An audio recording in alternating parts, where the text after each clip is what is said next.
This is Actualize Freedom, straight talk on growing clicks and conversions on Amazon FBA from people doing it every day. Now here's your host, digital marketing acrobat, Danny Kenji Carlson.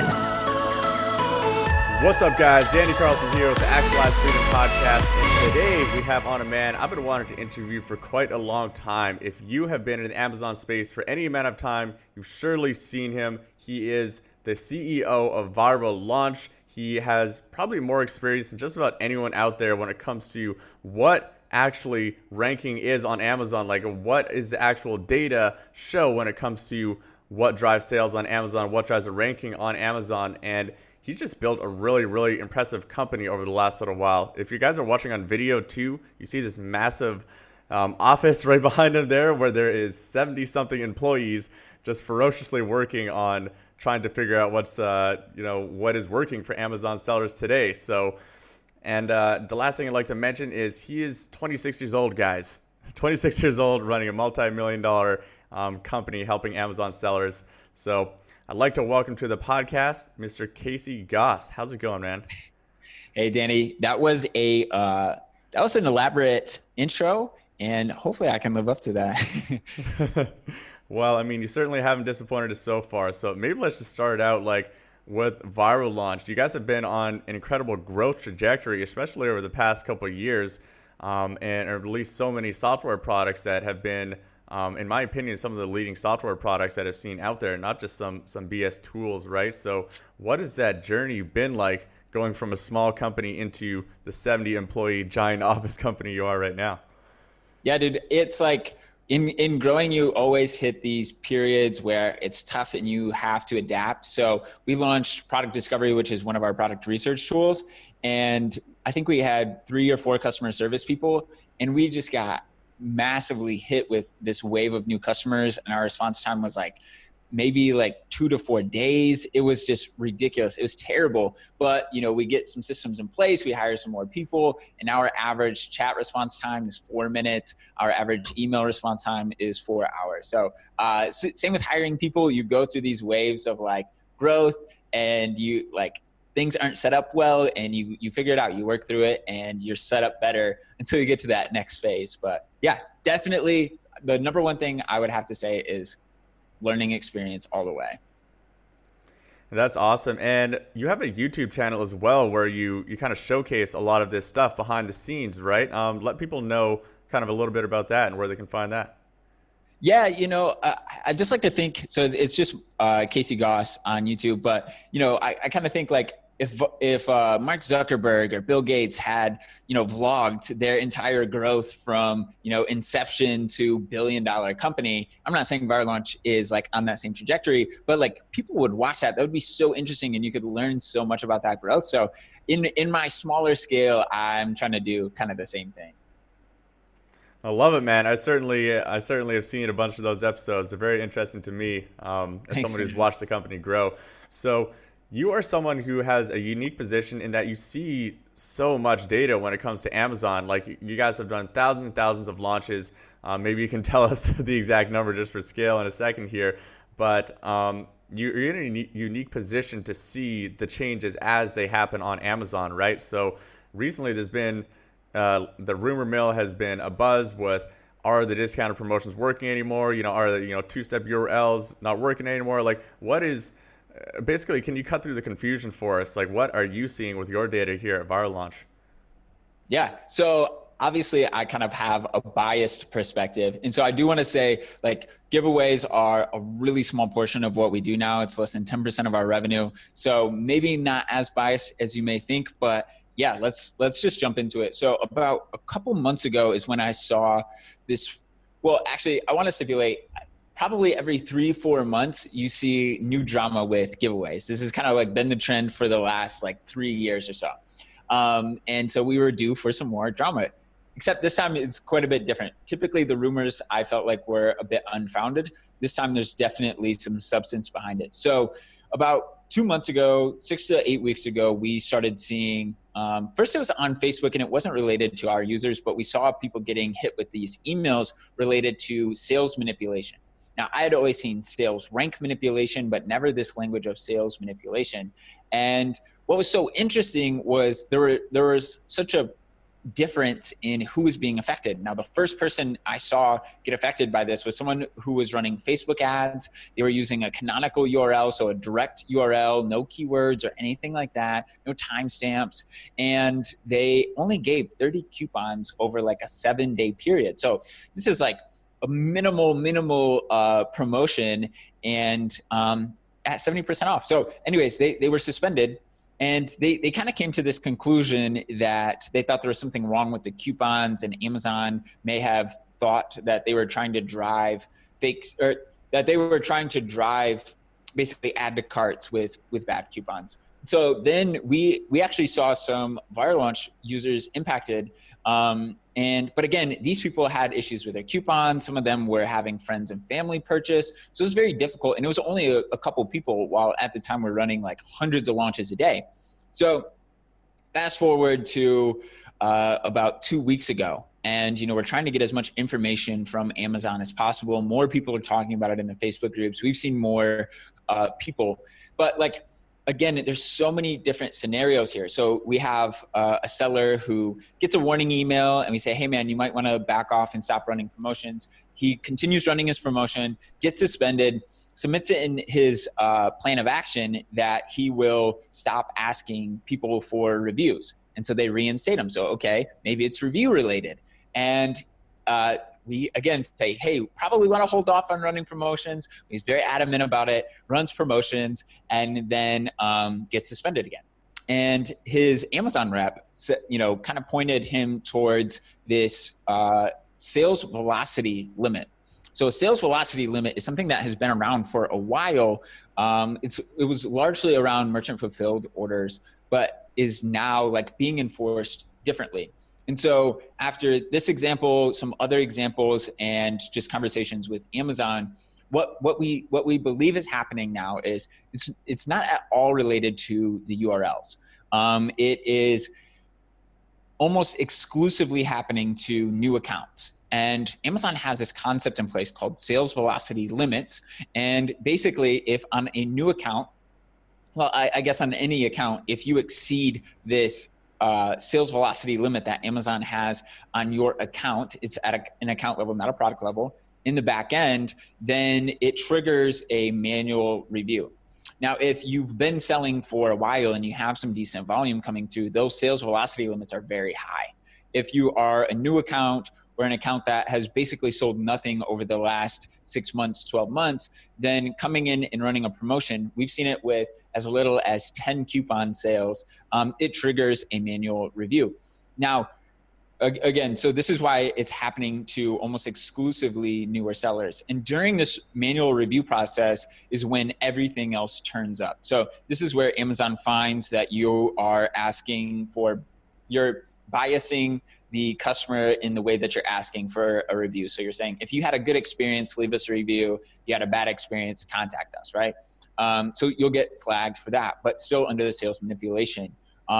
If you have a bunch of the same people buying your product, so in giveaway groups, there's hijackers that, want to buy the product. They buy it under multiple Amazon accounts, but ship it to the same address. Amazon sees this as collusion, or they think that basically you are working with these fake accounts to buy your product. And so that triggers a suspension. And so basically what we've done, is we've moved to 65% off codes. So we have someone in Amazon, or, we've heard from people in Amazon that 70% is part of the manual review process. So if you have coupons under 70%, larger discount than 70%, so 70 to 99, then this can look manipulative to Amazon and it can trigger a suspension. So the rumors are true. The rumors about it being about reviews, kind of true, but not really. It's not so much about the reviews or asking for reviews from people that are selling products at a discount. It's a lot more about hitting your sales velocity limit. So again, I have friends that over the last month, they have a few brand new products and they're giving away thousands of units for those brand new products. No issues. At 90% off, no issues, because their sales velocity limit is much higher. So yeah, there's kind of a lot. Yeah, so there's definitely a lot to unpack there. So the sales velocity limit, I'd imagine this is the doesn't matter where the traffic is coming from, right? You use some examples of Facebook ads. Someone ran 30 coupons to a Facebook ads audience and it still triggered it, right? If you're doing the same thing through a launch service, it's going to trigger it. What about Amazon PPC? Is that completely out of this equation as far as you've seen? It is out of the equation. And so, since kind of January, we've been telling people, hey, there's much better strategies for driving ranking than giveaways. But, people continue to run giveaways because they're not familiar with PPC. There's a number of reasons. And so basically our suggestion has been, and definitely is at this point, that you should spend a good amount in PPC to drive some real sales, start getting some real reviews coming through. And if this isn't enough, then you can take the data that you are getting from your PPC on what keywords you're actually converting well for and start running some promotions for those keywords. Awesome. And so, it can be kind of scary if you're a newer seller and you have no idea where your own personal sales velocity limit is from the sounds of it, right? Like one person knows 10, and I'd imagine it really changes based on the sales history of that account. But we don't know how much it is. So really, Correct.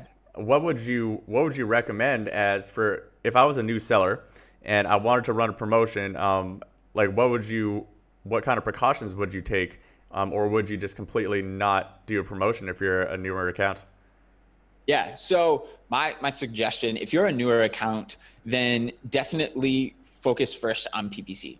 The biggest reason why you should focus on PPC first, honestly, is because we're trying to change kind of how people think about their keywords. The old mentality was like, okay, I sell a fish oil. Fish oil is the highest volume keyword. I need to be ranking for the keyword fish oil. You're telling Amazon, you're telling customers, here's the keyword that I should be ranking for. And you kind of brute force it. You brute force it with a promotion, or you brute force it with PPC. And the problem is that you just may not convert well for that keyword yet because you have 10 reviews and everybody else has 1,000 plus.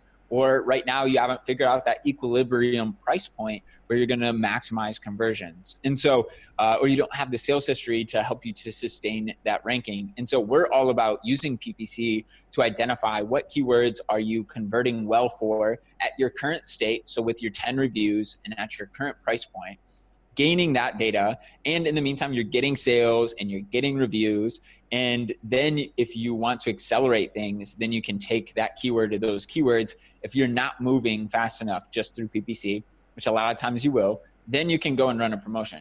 And what we're not seeing happen is we're not seeing people that are getting suspended from the 65% off.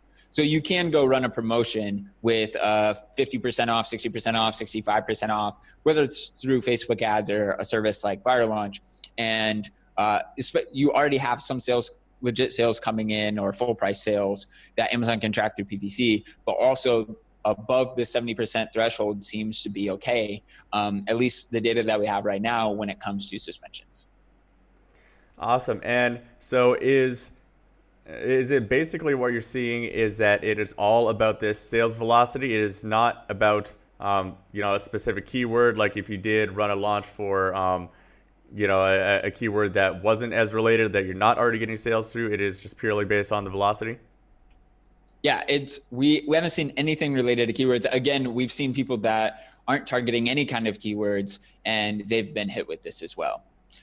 Another thing to point out is that people are getting reinstated very easily and very quickly. The example where the guy got suspended 2 different times. Both times, I believe he was reinstated like that same day or within a 24-hour period. So it's not very difficult to get back up, but obviously it's not something that you want to do or you should be risking. There's much better strategies than just going out and running 99% off promotions right off the bat.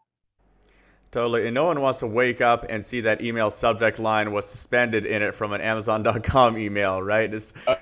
Been joking with some of my friends here in Bali that it's like, you want to play a joke on an Amazon seller, you just send them a fake email with like suspended. I have not thought of that. That's a good one.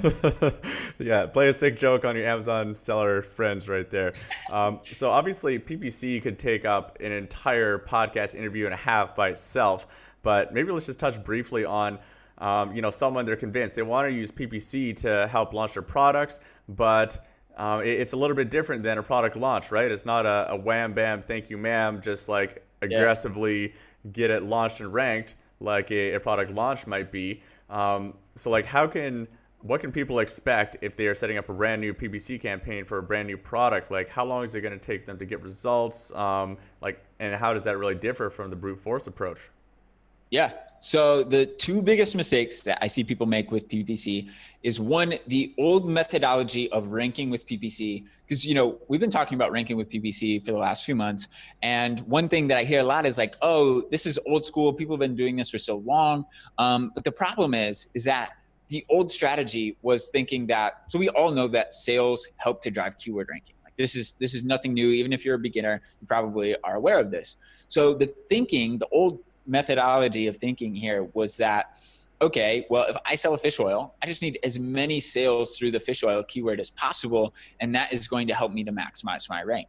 The problem is that your PPC performance metrics, so your click-through rate, your conversion rate, your ACoS, these things are impacting your ranking, your organic ranking. And so when you are not converting well, or you are just aggressively spending it for a keyword, it actually hurts your organic ranking.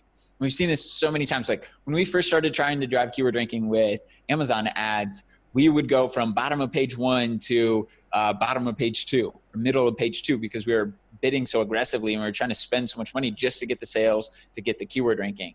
And as soon as we would end those campaigns, our ranking would pop right back up.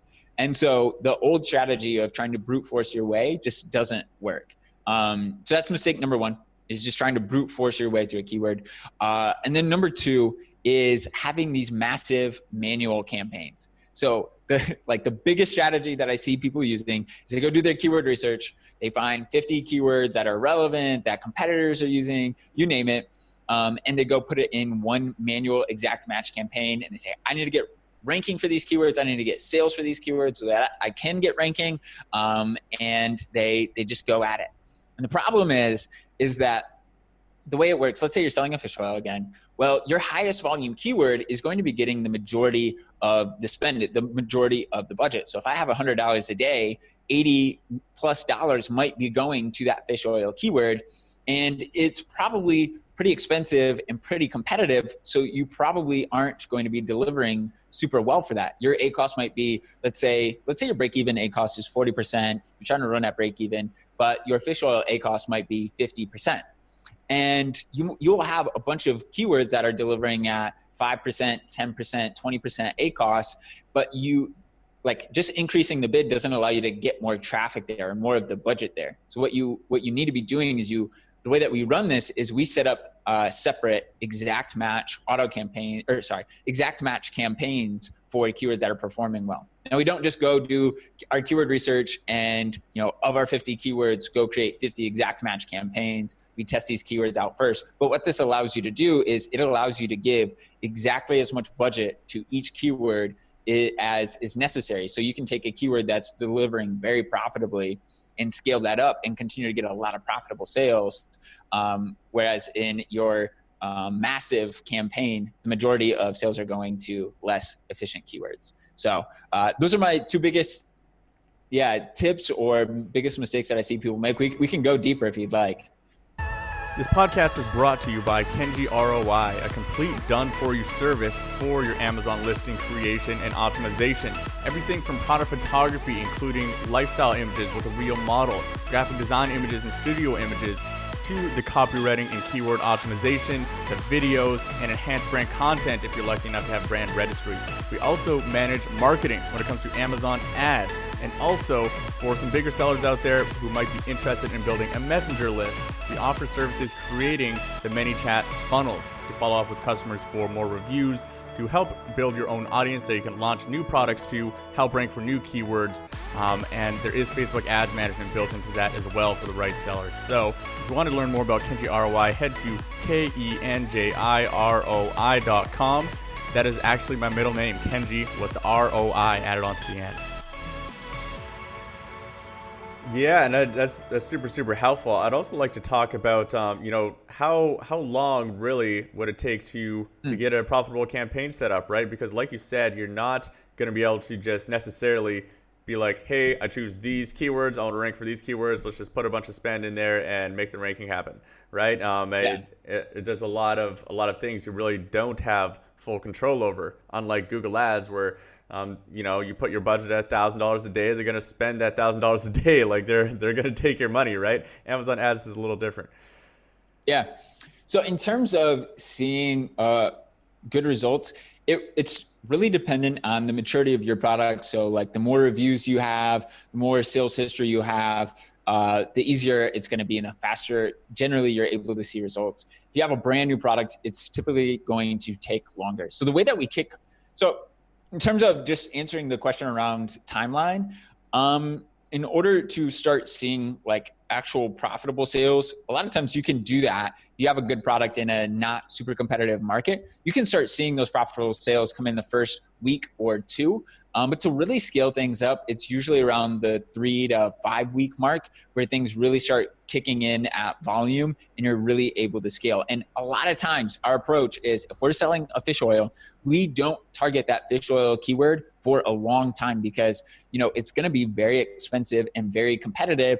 And if we have a new product, we're not going to have enough reviews to really compete for that keyword. And so what we do, and I know this sounds counterintuitive and everyone says, well, my top competitors are ranking for fish oil, so I need to be, and I get it.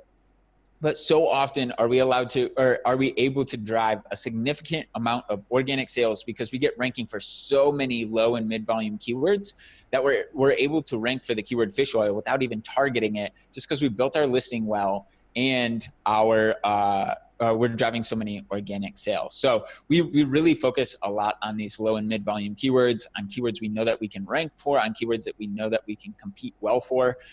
So you can start seeing profitable sales rather quickly, but the focus is on more long-term strategy of like 3 to 5 weeks to really kind of start hitting things at scale. Awesome. And there's something else that you mentioned that I really should touch on here, which is the Amazon PPC metrics affecting the actual ranking of that keyword, right? The click-through rate of your Amazon PPC, the conversion rate. So firstly, what are those like the two metrics that you really should be tracking there? And secondly, are those metrics really tracked outside of Amazon PPC as well, just from regular traffic that's coming to the listing? Yeah. So, I mean, that's a good question. When it comes to PPC, the way that we look at PPC is as a means, not an end. We look at PPC as a tool to drive the organic, because when we look at sales potential on Amazon, we see 15 to 40% of sales potential coming from ads, but the other 60 to 85%, the majority is coming or going to come from organic. So achieving ranking is super critical. So a lot of times if customers are willing and interested, we will, if we think that we can do it efficiently enough, we will run unprofitably in PPC to drive the organic. So first off, I think that's really important to understand. And then to your question about what is Amazon paying attention to, right now we aren't dialed in enough to really know. The problem is like our data science team needs like thousands or tens of thousands or hundreds of thousands of rows of example, and we have much smaller amount of data. So basically the way that we manage this, and my suggestion essentially is you need to diligently be watching your keyword ranking as you're managing these campaigns so that you can see, because like you could be running below your target ACoS, but your click-through rate and conversion rate isn't good enough compared to the rest of the market, that you start to see a decline in your organic ranking for that particular keyword. So you really have to be watching how organic ranking is trending, and that will kind of dictate your ad spend. So sometimes what we'll do is we'll start bidding and spending aggressively on a high volume keyword that we're very interested in and we've had good conversion rate historically.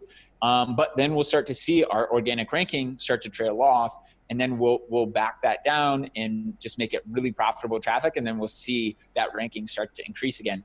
And so a lot of times it can be frustrating, but it's like slow and steady wins the race, because organic ranking is what's going to drive the sales. And so we'll throttle back the amount of PPC sales that we're seeing so that we can get that organic lift, so that we can get those organic sales. Not all the time is that the answer, but you really just have to be sensitive to how PPC is impacting your organic ranking. Totally. So as long as you're tracking actually what's happening there, it'd be a red flag if you're getting a bunch of sales through that keyword through PPC, but then your rank is actually dropping instead of increasing, then you should probably look into that and back it off, right? Yeah, exactly. And I mean, we've seen, the team was at one point, or, one of the guys on the team was only paying attention to organic sales. He wasn't paying attention to organic ranking. And so he was spending a ton in PPC and profitably. So like total sales were increasing, PPC sales were increasing, but organic sales were dropping, and he had no idea why. And he's like, well, I'm just going to keep spending because the organic has to pick up. And he wasn't paying attention to the fact that his organic rankings were dropping. And so he started backing things off for particular keywords, and things really started to pick back up. So it's just one example. Totally. And then, so when it comes to organic traffic, for example, like click-through rate and conversion rate, these are things that a lot of people just say different things on. Some people say that, yeah, conversion rate does affect ranking. Some people say it doesn't. For example, like some black hat competitor, could they just send like a ton of bots or a ton of like garbage traffic over to the listing and just tank your conversion rate and stuff like that? Does that, in your experience, have an effect? So we don't have the answer to that. And the reason we don't have the answer to that is we have limited access to session data because it's not an MWS. So again, the data science team needs like enough data to really be able to run this. So I used to be in the camp of conversion rate doesn't matter at all. And I think that my general assumption, and so now my opinion is not a data-backed opinion on this, but my general assumption is that conversion rate does matter. And the only reason I believe that is because of what I see happening in PPC. And so I feel like we're running some tests, but like these tests are, okay, here's 5 examples versus, we've run 45,000 product launches. That's enough data to really, walk away with some answers. Anyways, my assumption is that conversion rate matters, but organically, but it's not data backed. Whereas PPC, I know for a fact that your metrics impact your organic ranking. Awesome. And so you have a really unique insight as well into catching things like right as they change, right? Because you have the team and you have the data that is coming in on a consistent basis. So what do you see kind of coming down the pipeline for Amazon sellers? Unfortunately, there's so much stuff just floating around all the time. Like ManyChat, I need to build ManyChat lists. I need to build an email list. Like whatever is the kind of hot and trendy thing to do at the moment. What do you see coming down the pipeline that maybe a lot of Amazon sellers aren't really warmed up to yet? Yeah. So the way that I kind of look at Amazon is, so basically, 90% of our focus is on organic ranking, because organic ranking, I think, will always be the largest driver of sales on Amazon. So I look at it in 3 phases. I see 3 phases, and maybe there's more, but I can't see that far into the future. So phase 1 of ranking was promotions. Like back in the day, like 2015, if you needed 1,000 reviews to have the most reviews for vitamin C serum, you'd give away 1,200 products, get around 1,000 reviews. You'd give away 5,000 units, and you'd be the #1 ranking vitamin C serum with the most reviews in 30 days of launching. Like it was so easy. And giveaways allowed you to just kill it, and we helped some brands do that. And now I think we're in this phase where I think in a lot of ways, PPC is the best strategy because it's the most efficient way to drive like real sales. The problem with giveaways is just because you're ranking doesn't mean that you're going to be converting well. And our PPC strategies all focusing on keywords you're converting well and whatever. So I think PPC is phase 2. I think phase 3, and it's approaching faster than I expected, is outside traffic. So basically in some markets, we're seeing PPC costs like significantly increase, where the cost per click used to be $1.50 for top of search. Now it's $5. Now it's $6. And I think that's just going to continue to happen as brands get more aggressive in their Amazon strategy. We work with some Fortune 100 brands, and they're getting more and more aggressive with their paid advertising as well as their organic like strategies. And I think that's just going to continue to trend. And so I think that just having the right product and finding these right product market opportunities is more important than ever. And it's just going to continue to get more and more important. And as PPC gets more and more competitive, I think that it's like more important. So like if your competitor is driving 30 sales a day, 50 sales a day through PPC, and you're not, those are sales that are like fighting your ranking and working for your competitor. So anyways, PPC, next I think is outside traffic. So I think that there will be some innovations, if you will, in the Amazon space around driving outside traffic to Amazon. I know some people have worked with influencers here and there, like, maybe that's one channel that people really tap into and really figure out. I think that sellers are gonna have to focus a lot more on outside traffic to Amazon to drive keyword ranking than they have in the past. And what would you recommend is the best way for them to do that? Like, what kind of URL should they be driving this traffic to right now? Yeah. So again, we don't see anybody getting in trouble for URLs. When you run a promotion through us, you can use whatever Amazon URL you want. As a company, we don't feel comfortable giving people URLs at this point because Amazon is definitely paying attention to what we're doing. So quick backstory, in 2015, everyone was using kind of the super URL. And I came up with like the first two-step URL using the brand URL, sold it to one of our big customers for $10,000 because he wanted to know what the URL was so bad. And I didn't want to tell anyone, so I told him a crazy number and he's like, yeah, send me the contract. So anyways, we've been using that same URL since 2015 and it still works really well. So it's it's like K equals, so that K is a keyword, and then you include your keyword and any spaces you put a plus. And then Amazon changed the URL, but basically the way that you can generate a brand URL, unless you have a quick solution, is basically search, fish oil, and then in the address bar at the back end, you will add a ampersand and then field hyphen brand equals, and then type in your brand. And that is the URL that we've been using for the last 3.5 years, almost 4 years. Awesome. And you still recommend that as effective today? Because I mean, honestly, the rumor mill is always kind of on fire with, do these things work? Are these things against terms of service and yada, yada, yada. But from what you're seeing, this is still the best way to go. Yeah, it's still the best way to go. I mean, I'm constantly paying attention. So I do actually I did want to talk about this. So one area that I am seeing work really well when it comes to ranking, and I don't feel comfortable doing this as a company, but I see people doing it and I know it's working really well, is so search, find, buy. I don't feel comfortable doing it. I think it's manipulative to go tell someone what to go do on Amazon. But anyways, people are going from Facebook ads to ManyChat, and then they do some rebate there where you go get the customer to go buy it for full price, and then you reimburse them via PayPal.